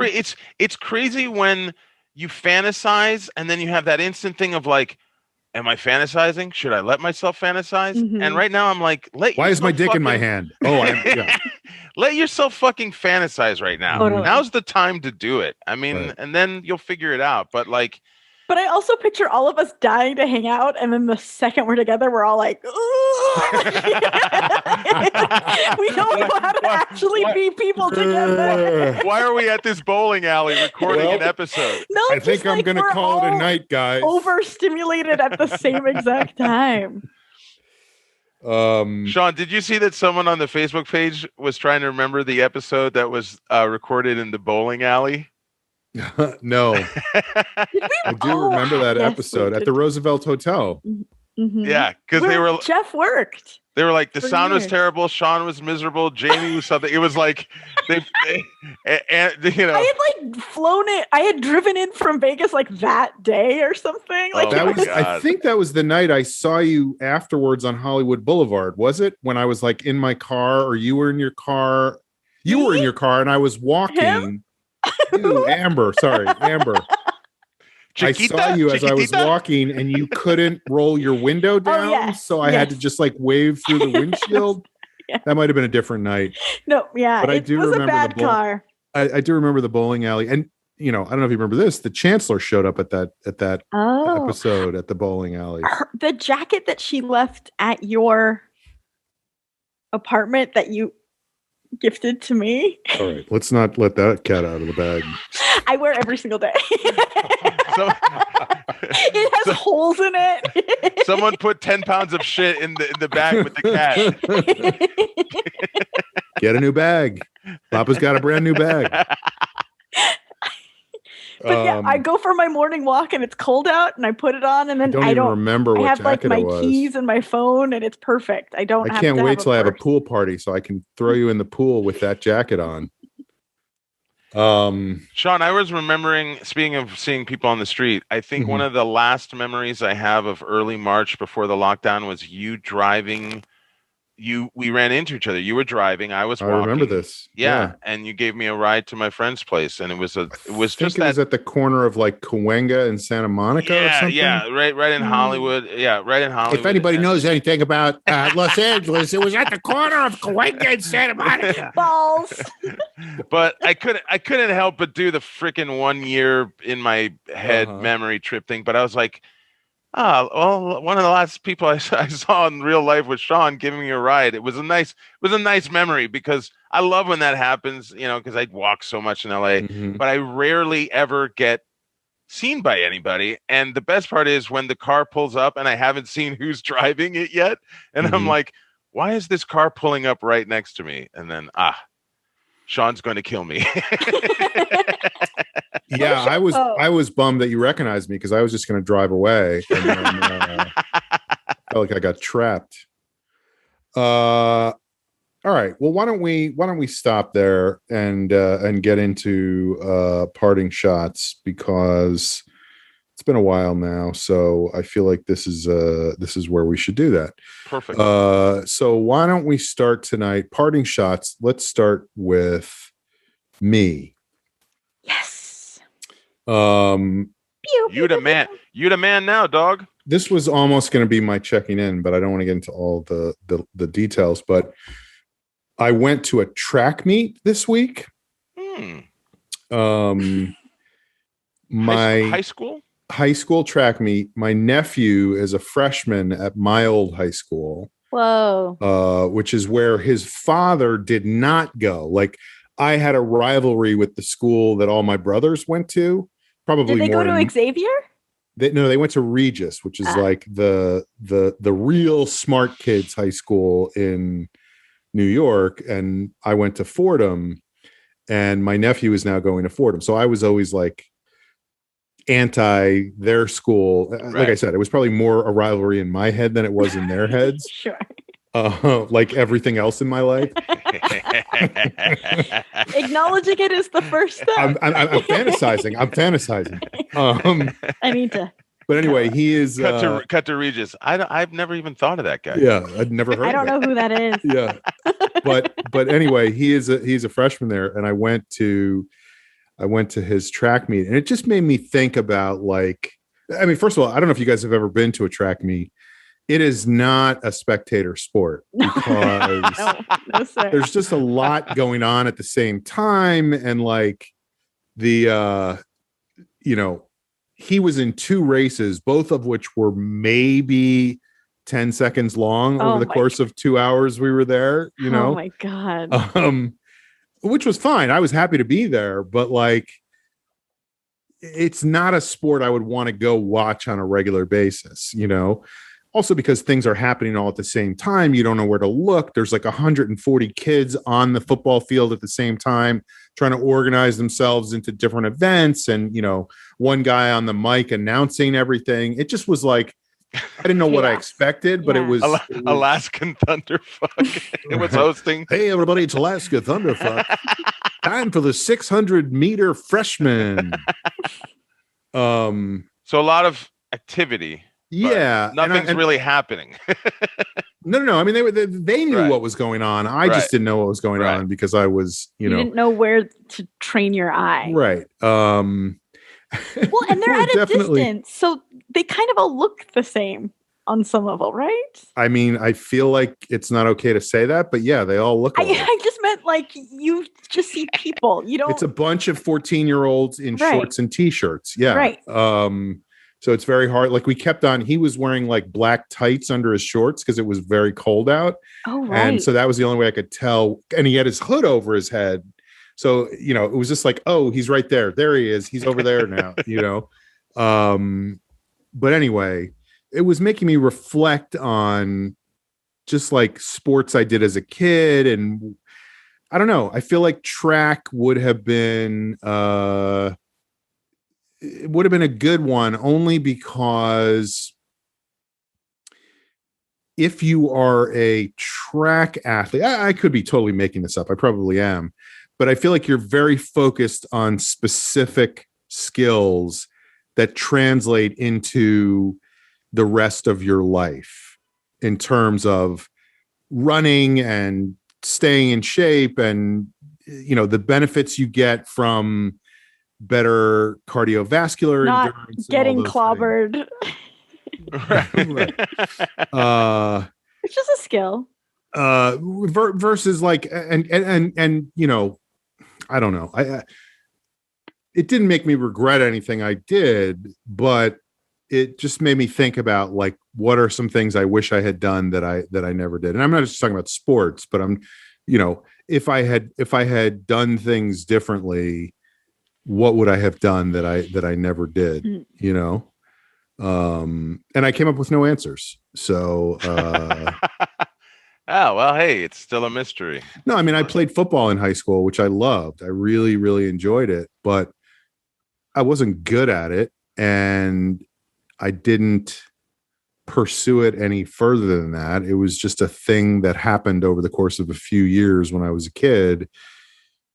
And it's not like my forearm shiver translates into adult life, So there wasn't a sport that you really wanted to play, or?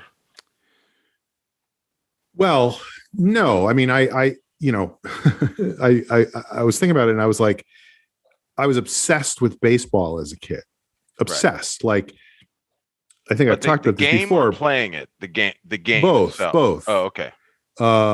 My friend Dave and I, my best friend, we used to play full baseball matches in his backyard. They're not called matches. Yeah. Nine innings.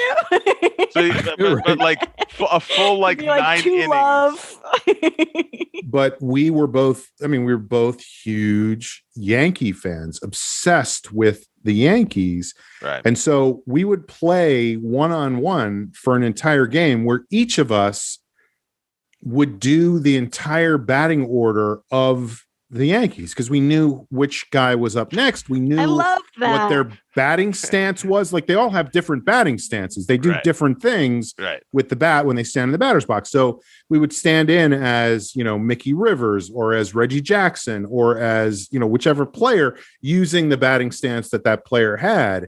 And I was like, this is the thing that I love more than anything. I am obsessed with this thing. Right. I am going to play baseball forever. I'm going to be, professional. And I got to freshman year of high school and immediately got cut from the base, like tryouts first day, cut, and that was the end of that. And then it was like, okay, what do I do now? Michael Jordan was cut. I know. But it was more than that, because it was like, I knew I wasn't good at some level. Like, in my head, I was like, this is great. I'm so good defensively. I mean, I just can't hit the ball, but who cares? And it's like, oh no, there are people who can do both of those things. Yeah. So the first day of tryouts, it was not good. It didn't help. I mean, I've said this before. It didn't help that I wore my digital watch to tryouts the first day, and it came off while we were playing. And so at the end of tryouts, and by the way, digital watch was probably $13 or something, but at the end of auditions for the baseball team, were you dressed like the Music Man? at the end of the first rehearsal, I'm here for the role of Babe Ruth. I was like, I can't find I don't know where my watch is. I think I lost my watch. So all the assistant coaches, they're like, this fucking kid. Well, but they spent like half an hour walking grids on the baseball field trying to find my watch. And they found it. Mr. Foley, my homeroom teacher, was like, is this it? As if there would be another watch on the baseball field. And anyway, next day I come back, the list is up, my name's not on the list. So I was like, what do I do now? And then it took me another year to go, maybe I should play football. And I did, and I loved it, but I don't know. I feel like there's a million, whatever. I don't know. I don't even know what I'm saying, but it was that moment of standing on this hill outside this high school track meet. How much of your life could possibly be different if like this a million. And choices within the world roads of sports untaken and sports too. They should write a poem about roads untaken, You won't go anywhere. Amber, did you have a main sport growing up? Did you play anything? Dance. High school, junior high? Oh, I'm sorry. Dance. Oh, but what? But anything like a competitive? Were you going to say competitive? Because ball? I was in competitive I know. dance. With ball. I guess what I'm trying to say is with balls. Were there any balls? Like our inside joke. I played softball in 6th grade and was very bad at it. And I made it on base twice in one game because the pitcher hit me with the ball both times. On base? On base. In base. Oh, yeah, it is on base. It is on base. And I was hysterically crying because it hurt really bad. And my family was all cheering. Like it was. Your digital watch went flying. Yeah. My dad was one of the coaches. He was great. Like my dad is like Mr. Sports. So I wasn't a great representative, but no, I was varsity dance team freshman year. That doesn't happen very often. Just whoa, nice. Did you have any play of sports, Joe? I took to tennis. My mom enrolled me in tennis classes at the YMCA, and I really enjoyed tennis. I liked watching it. I knew who the players, some of the big players at the time, but my school had no sports program. So the only sports that I did participate was tennis. As a kid, soccer, that was like, 7, 8, there was like a little league soccer team, but I just, the team thing, I just didn't gravitate to, but the tennis thing, I really liked a lot. Mm-hmm. And I'll never forget, because I would be there a lot. I would hang out at the Y a lot and play. And I'll never forget the day my instructor, who was why is he still here? We would like a day off. we may be Christian men, but we can't stand this fucking fat kid. Oh God. Why won't he go away? My instructor was like, "Do you want to play? I'll do you want to?" I don't know if he brought it up, but maybe. The thing was that he served, and I had never tried to hit back a serve from a professional tennis player. Like someone who was. And yeah, his serve was so hard that my racket went flying. Like it literally hit it out of my hand. And my wrist was sore because it was like, I don't know, probably one of those like 80-mile-per-hour serves. Don't worry, Bob. I'll get this fucking kid out of here. Hey, Joe, let me serve to you. Boom. In college, me and my friend Vandy would play tennis sometimes, probably a total of 4 times. But our whole thing was we were both terrible. We were both like comically bad at it, but we would make the noises like the professional tennis players, and it made me laugh so hard to be like, and it like didn't make it over the net, It made me laugh to no end. But like tennis is a good example of a sport that I played as a kid quite a bit, but then I kind of just stopped at one point. And part of me is like, I wish I had kept playing, because tennis is a thing you can keep playing until you're 90 if you have the right people to play with. Right. I had that one thing that happens when you try to come back to a sport. Hadn't played tennis in maybe a decade. Run into a stand-up. He mentions tennis. And I was like, hey, we should play. Okay, great. We go to the courts. We played maybe a couple hours.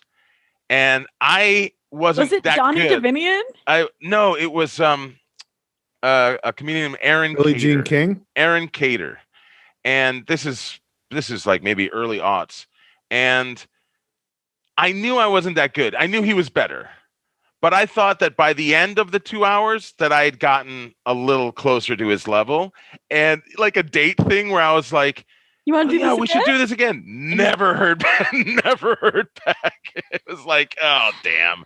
I popped funny. Too many balls up. I have a friend of the podcast who I think was a tennis player in college, like college player, and was playing doubles regularly with somebody.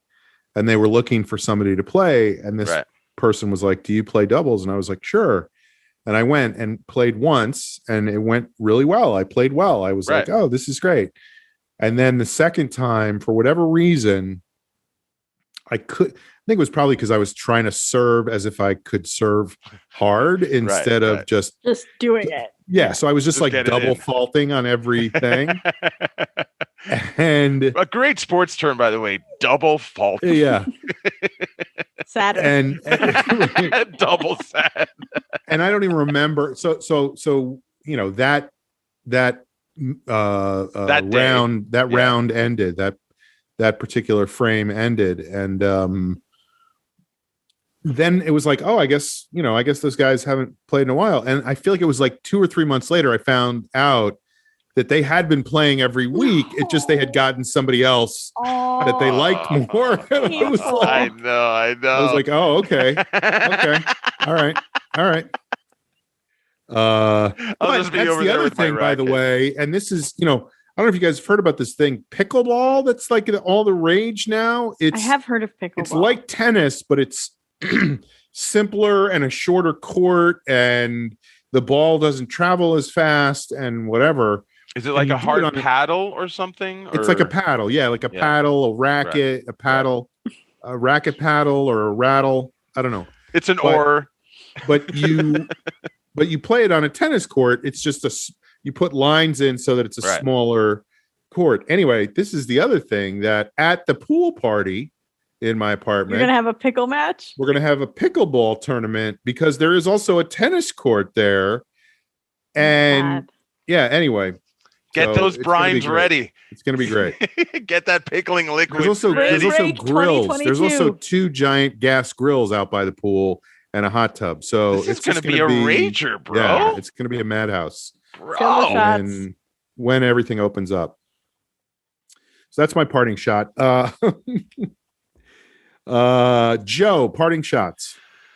I realized earlier today that I had no parting shot. Nothing was coming to mind. So I'm just going to say that last night I watched randomly. I just watched the movie Training Day. Is this where we are with parting shots at this point? It's just what you watched on TV last night? I know. You're like the third person I heard. I definitely saw somebody else talking about Training Day. You know why? Today. Because no, I'll literally tell you why. I know, Sean. Just figuratively tell us why. Please don't do it literally. It's a crappy. It's a crappy parting shot. But yeah, we have had some. Hey, let's never forget. Last week I talked about having a new cushion. I saw someone post online about looking for a lamp, and I was like, oh, that's like Jamie. Training Day. Lori, the great comedian and writer Lori Kilmartin. Oh yeah, that's where I saw it, that she had watched it. Was watching it, and so she tweeted about it. And it's just that instant thing. Instant thing where I was like, if you see someone eat pizza on TV, you gotta eat pizza. I haven't seen this movie since I saw it in the theaters. I watched it. It is amazing. Denzel Washington is freaking terrifying. It has one of my favorite sequences ever in the movies. Like, so intense and suspenseful. The playing cards in the kitchen. Yes. Yeah. It is. It's any scene that's done with. I mean, I've mentioned, I've been watching a lot of Breaking Bad. I've just been watching a lot of stuff. And last night I felt the same thing. When you see a scene that is so tense that you're physically uncomfortable watching it. That's like, wow. That's just that scene is amazing. Like I enjoy that movie, but I also that scene and this is conventional screenwriting wisdom is to make a great movie, you need to have 4 or 5 great scenes. And I feel like that scene. What's that? 6 acts. No. 6 acts. Yeah. 6 acts. 6 acts. 6 acts. Or 7, depending. If you need it, you get. I think the movie 7 had 7 acts. But that scene is just incredible from start to finish because you know what's going on. Oh. He doesn't know what's going on. You know he's going to find out what's going on. Then they're going to find out what happened before that. Like it's just a crazy, intense scene, and those actors are all so good at playing. Gangbangers, basically. Which, by the way, one of the actors in that scene is the guy who plays a very famous character from Breaking Bad, Tuco, a drug dealer. And that actor is one of the 3 guys in the scene. Yeah. He's amazing. Wow. You ever had your shit pushed in? Yeah. One last movie thing. And one of those guys playing a gangbanger is from New Zealand. Right. I'm going to say one last movie thing because Sean mentioned this weeks ago. Sean, I think that Aaron just wrote that about the guy being from New Zealand. Is it that you said the woman, there's an actress that you're related to who is in Minari? Didn't she win a Golden Globe? Was she the one nominated who won? I thought Minari won that movie. I don't know what you're talking about. Minari, what isn't it called? Minari? This is gaslighting. No. This is. Why do you guys do this to me? Minari. What is you guys? What did I do? Wait, Sean. That's me and Amber, man. We're a team. Sean. They call us the Gaslight Brothers. Sean, I'm on your side. I'm saying he's gaslighting you. Why am I lumped into Thank you for backing me up, Amber. Minari, I believe Minari did win one of the Golden Globes it was nominated for, and I think it was the anyway, well, I was going to say I'm going to try to watch it before the next the next podcast. Okay. I do think that movie is getting some buzz at this point. Yeah. I mean, we'll see, but I'm done. Amber, parting shots. I can't effing believe that y'all stepped on my parting shot. I can't believe it. Was it about Cliff Curtis, the Maori? No, it was about Minari. Oh. I am, as soon as this podcast is over, driving down to somewhere in the Inland Empire to a drive-in. Oh, cool. To watch Minari based on Sean's recommendation. And I'm really excited about that. But here's the fucked up thing that I wanted to share with this podcast. It's a double feature. Guess what it's paired with? Just guess what Minari is paired with. Trolls 2. Return of the Jedi. Raya. The new Disney animated movie. Raya. It's so fucked up. Raya. It's just like, these are kind of Asian things. Like, they're different genres. Like, they're different audiences all together. Like, I was offended reading that lineup, but we're going to go see both. But it's just like, that is fucked up. Yeah, that is fucked up. Like, yeah. Are you saying, Amber, you're saying it's like too much Asian to watch? No, they have nothing to do with each other. It's like getting Chinese food and putting soy sauce on it. Like, come on. No, enough is enough. It's combining like items in an offensive way. Mm-hmm. Right. Because it's not the same audience that are going to those two movies. You're not going to bring the kids to go watch Minari. Right. I don't know. So, but yeah, Meanwhile, there's somebody going to see Raya, and they're like, "Oh, I guess we got to sit through this Minari bullshit." Well, you don't have to go to both. No one forces you to go to both. Oh, I thought when you went to a double feature, you had to see both of them. Mm-mm. Oh. Some people come in for the second one, and it's annoying because you're like watching the end of the movie, and like people are driving in. But Sean's imagining guard towers around this. You have to. Or like you show part of the first one, then part of the second one. It's like you can't leave until you've seen all of both of them. It's in patchwork. They keep switching back and forth. End of Act 1 of Raya. 5 more acts to go. Well, and I've been drinking Coke Zero this whole time because, like, Minari starts at 9:45. I go to bed at 10 o'clock every single day now, without trying. And it's going to be this like quiet drama.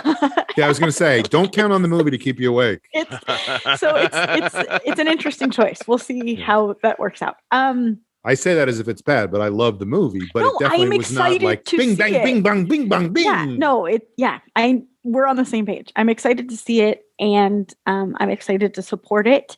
Another thing that I wanted to say, plot twist: Minari's real name is Baked. Yeah. Oh, is Raya. Baked Alaska. Yeah.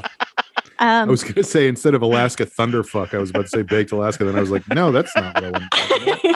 That's a cool name. I'm Baked Alaska, bro. This is going to be a big tone shift, but today does mark the 1-year anniversary of Breonna Taylor being murdered. And I I think it's important to acknowledge that, and justice for Brianna. Say her name. I saw postings about it, Amber, and I had that weird thing of like, that was only last A year ago. I know. at the beginning of the year. I felt like it was like 3 years ago or I something. know. But it's because there've been is obviously shocking so that many it's been- stories. Yeah. It's just been such a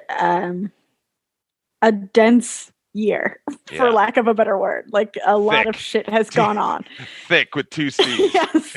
Well, it's interesting because yes, it's been a dense year, but also at the same time, nothing happening during that time. Right. You know, it's like a weird thing. It's like both and nothing. It's kind of what you were saying about not getting high. Like, why would you want it to last longer? You know? Right. Yeah. All right. Well, on that note, Here's to better times. yeah. Soon this will all be over. By that I mean our lives. This podcast. Just another half This hour. eppesode. Just another half hour. Soon, God willing, this will be over. I mean, we'll see, but it seems like soon this will be over. We're preparing to prepare for the end of this To episode. plan to Just start remember, everyone, thinking prepare about. to prepare. All I used right, to say, everybody. can I do one last inside joke? No. Kirkman, Balls. Kirkman and I, off of 12-Step Speak, would make the inside joke of like, I am thinking about taking action. Yeah. Yeah. Yeah, I have inside jokes with Kirkman too. So. All right. I don't. Okay. I don't have a relationship with her. You guys are cooler than me. No, I'm just saying I have a lot of people that I know pretty well. All right. Well, this has been The Long Shot. It is a podcast, and we will see you next time. Balls. The balls. Bye, balls. Balls. Balls. All right. Is that elephant?